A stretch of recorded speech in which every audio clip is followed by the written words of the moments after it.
Halo para pendengar horor semua, selamat datang di channel Malam Kelabu. Kali ini saya akan menceritakan tentang kisah yang berjudul Warung Gaib Tepi Jalan. Dan kisah kali ini saya dapatkan dari beberapa aplikasi. Tanpa berlama-lama lagi, mari kita simak dan dengarkan cerita ini.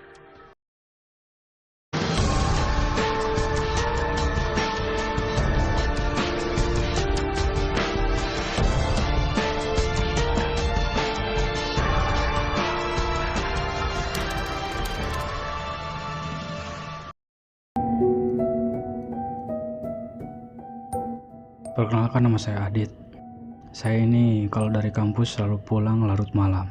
Bukan ada mata kuliah tambahan, melainkan nongkrong-nongkrong gak jelas untuk refreshing dengan teman-teman. Melihat jam tangan sudah menunjukkan pukul 23.30 malam, saya dan ketiga teman saya, sebut saja namanya Ivan, Rizky, dan Sony, memutuskan untuk pulang. Dan seperti biasa saya dan Sony selalu bareng, karena jalur ke rumah saya searah dengan jalur ke rumahnya. Kami berdua menggunakan sepeda motor masing-masing. Di awal perjalanan menuju pulang, kami menjalankan motor beriringan satu sama lain. Malam kali ini ditemani hujan rintik-rintik yang dinginnya cukup menembus jaket dan membuat saya menggigil. Tiba-tiba Sony meminggirkan motornya dan mengajak saya untuk mampir bila ada warung nanti. Karena kami memang belum makan sejak tadi siang. Setelah saya menyetujui, kita pun kembali jalan. Dan saya jalan di belakang Sony. Di perjalanan yang sepi ini hanya ada beberapa pengendara. Sebenarnya malam ini malam yang aneh. Biasanya saya pulang jam 00.30 saja tak sepi seperti ini. Walaupun hujan rintik-rintik, masih ada orang yang berlalu lalang. Namun saya tepiskan pikiran itu. Mungkin itu hanya perasaan saya saja. Sialnya, malam ini memang begitu dingin sekali. Saya kurangi kecepatan motor karena dingin yang membuat konsentrasi saya buyar saat mengendarai motor. Tiba-tiba Sony yang di depan saya berhenti. "Kenapa motor lu, Son?" tanya saya kepada Sony. "Tadi gue gak lihat ada polisi tidur gede banget, gue hantam aja. Makanya gue berhenti untuk ngecek takut kenapa-napa nih motor," jawab Sony. "Polisi tidur? Setahu gue ini jalan gak ada polisi tidurnya. Dan gue dari tadi di belakang lu juga gak lihat lu ngantam apapun," seru saya. Dan hal ini membuat kacau pikiran saya, apa yang terjadi dan apa mungkin Sony hanya bercanda? Sony gak mungkin bercanda karena setahu saya dia itu orangnya kalem dan untuk bercanda pun jarang sekali. Setelah Sony mengecek motornya, kita kembali berjalan. Saya melihat-lihat sekitar, ternyata hanya saya dan Sony yang berada di jalan malam itu. Dan itu membuat saya heran dan penasaran. Tak lama dari kejauhan, samar-samar lampu 5 watt. Dan begitu semakin dekat, itu ternyata sebuah warung. Warung itu tepat di sebelah kiri sebuah baleho atau papan iklan besar yang masih kosong. Belum ada iklan yang terpampang. Akhirnya Sony dan saya berhenti dan mampir ke warung tersebut. Pas saya turun dari motor, tiba-tiba saya tersandung papan kilometer yang tingginya selutut dan cukup membuat kaki saya sakit. Ya sudahlah, faktor dingin dan sedikit kecapean membuat saya gak melihat adanya papan kilometer itu. Kami berdua masuk ke warung tersebut. Tersedia bangku dan meja. Kami pun duduk. Setelah kami duduk, keluarlah seorang ibu-ibu dan seorang bapak. Sepertinya mereka suami istri dan menyapa dengan ramah sambil tersenyum. "Pesan apa, Mas?" tanya ibu warung itu sambil tersenyum. "Pesan kopinya 2, Bu. Kalau ada makanan seperti roti juga pesan 2 ya, Bu." Ibu itu pun tersenyum dan kembali masuk ke warung untuk membuatkan kopi. Sambil menunggu, saya pun iseng-iseng bertanya kepada suami si ibu warung. "Warungnya buka 24 jam, Pak?" tanya saya. "Iya, Mas, saya berjaga bergantian dengan istri saya," jawab bapak itu. "Malam ini dingin sekali, Pak, dan jalan begitu sepi," ujar saya. Dan bapak itu hanya tersenyum kepadaku. "Ini, Mas, kopi sama rotinya," ujar ibu warung sambil menjuguhkan kopi dan roti yang kami pesan. "Oh ya, terima kasih ya, Bu," jawab Sony. "Saya buatkan tahu isi juga. Dingin-dingin begini enak loh, Mas, untuk isi perut mas-mas ini. Masih hangat loh, Mas," ujar ibu warung. "Iya, Bu, terima kasih," jawab saya. Lagi-lagi ibu itu tersenyum kembali kepada saya dan Sony. Lalu saya ambil tahu isi itu. Kebetulan saya sangatlah lapar karena menerjang dinginnya malam ditambah rintik hujan. Setelah saya makan, ternyata enak juga tahu isi ini. Begitupun juga sambalnya. Sampai-sampai saya dan Sony habiskan tanpa tersisa.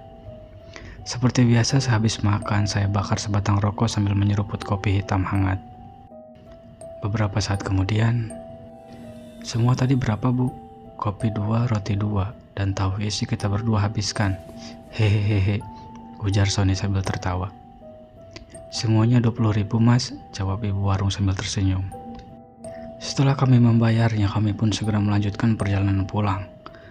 Saat saya menuju motor, lagi-lagi saya tersandung papan kilometer. Oke, kali ini saya benar-benar meleng. Penasaran dengan papan kilometer yang membuat kaki saya tersandung, saya pun melihatnya. Di sana tertulis kilometer 12. Setelah rasa penasaran saya hilang, akhirnya kami pun memulai perjalanan pulang. Jalanan masih tampak sepi. Hujan rintik-rintik sepertinya tak mau berhenti juga. Di pertigaan jalan, Sony pun belok kiri, karena kali ini saya sudah gak sejalur lagi dengan dia. Dan rumah saya masih agak jauh sedikit. Anehnya, di jalan yang menuju ke rumah saya tidak sepi seperti tadi. Ada beberapa kendaraan yang lalu lalang. Sialan, malam ini sangat aneh. Mungkin karena gue kelelahan, gumam saya. Sesampainya di rumah, saya sholat isya dan membersihkan diri. Mata pun belum mau menutup alias belum ngantuk. Saya pun mendengarkan lagu. Tiba-tiba HP saya berdering, ada panggilan masuk. Ternyata itu Sony. "Tadi, lu ngerasa aneh gak selama perjalanan pulang, Dit?" tanya Sony melalui telepon. Iya sih," jawab saya. "Kirain gue doang, Dit. Motor gue pas dicek di rumah, ternyata gak ada yang rusak. Padahal tadi gue hantam polisi tidur gede banget cuy," ujar Sony. "Iya syukur deh Son. Sorry gue capek banget nih, gue tutup dulu ya. Besok di kampus aja ngomonginnya," jawab saya. "Oh, oke Dit," ujar Sony. Karena perjalanan tadi membuat saya stres gak seperti biasanya, akhirnya saya memutuskan untuk tidur dan menutup telepon dari Sony. Akhirnya saya pun tertidur. Seperti biasa, alarm HP saya pukul 5 pagi, berdering untuk membangunkan sholat subuh. Mata terasa berat untuk melek. Namun betapa kagetnya saya karena melihat samar-samar bapak dan ibu warung itu sekarang tengah berdiri di sudut kamar saya dengan muka pucat dan tanpa berekspresi. Sepertinya saya antara sadar dan tidak, atau hanya berhalusinasi saja. Sialan, apaan lagi ini? Saya pun tertidur kembali dan melewatkan sholat subuh. Pagi pun menjelang, jam menunjukkan pukul 7 pagi, saya pun bergegas untuk berangkat ke kampus. Saya berencana berangkat melewati jalan semalam dan melihat apa benar ada warung di situ. Teringat ada papan iklan besar dan papan kilometer 12 di sana. Akhirnya saya sampai di jalan yang kemarin saya lewati. Ternyata jalan ini tidak sesepi malam hari. Dari kejauhan terlihat papan iklan besar. Setelah saya dekati, di sana juga terdapat papan kilometer bertuliskan kilometer 12 yang membuat saya tersandung semalam. Ya, tidak salah lagi. Ini tempat saya dan Sony semalam mampir di sebuah warung.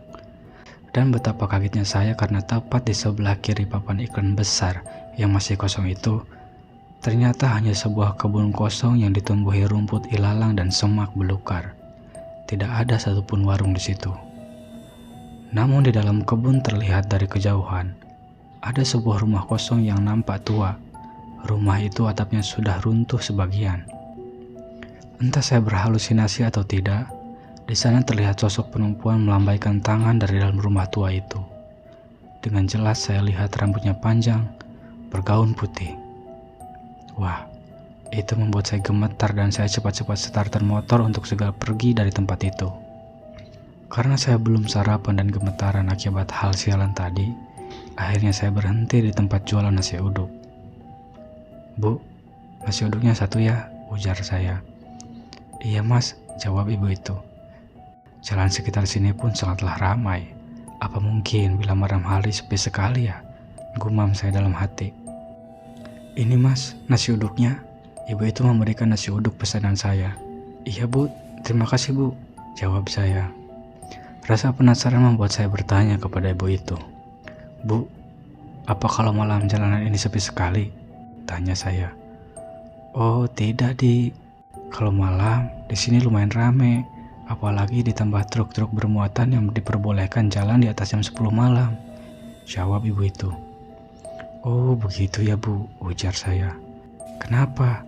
Kok Mas pucat begitu? Sedang sakit ya?" tanya ibu itu. Dan akhirnya saya pun menceritakan kejadian yang saya semalam dan Sony alami. Dan ibu itu kemudian menjelaskan. Dulu, di kilometer 12 itu ada sebuah truk yang menabrak warung. Dan warung itu hancur tak terbentuk, menewaskan pemilik warung tersebut, yaitu pasangan suami istri. Rumah di dalam kebun itu adalah rumah pemilik warung yang tewas itu. Jadi yang Mas makan semalam itu hanyalah tipuan mata saja. Mas itu sebenarnya gak makan apa-apa, ungkap ibu itu. Saya sering melewati jalan sini, tapi baru kali ini saya merasakan hal seperti ini semalam, ujar saya. Ya, kemana-mana banyakin doa ya Mas, timpal ibu itu. Setelah mendengar penjelasan ibu warung itu, saya pun rasanya ingin pingsan. Berarti penampakan di kamar saya tadi pagi itu bukan halusinasi saja, melainkan penampakan hantu pemilik warung itu. Akhirnya saya tidak memberitahukan hal ini ke Sony, saya takut dia juga trauma akan hal ini.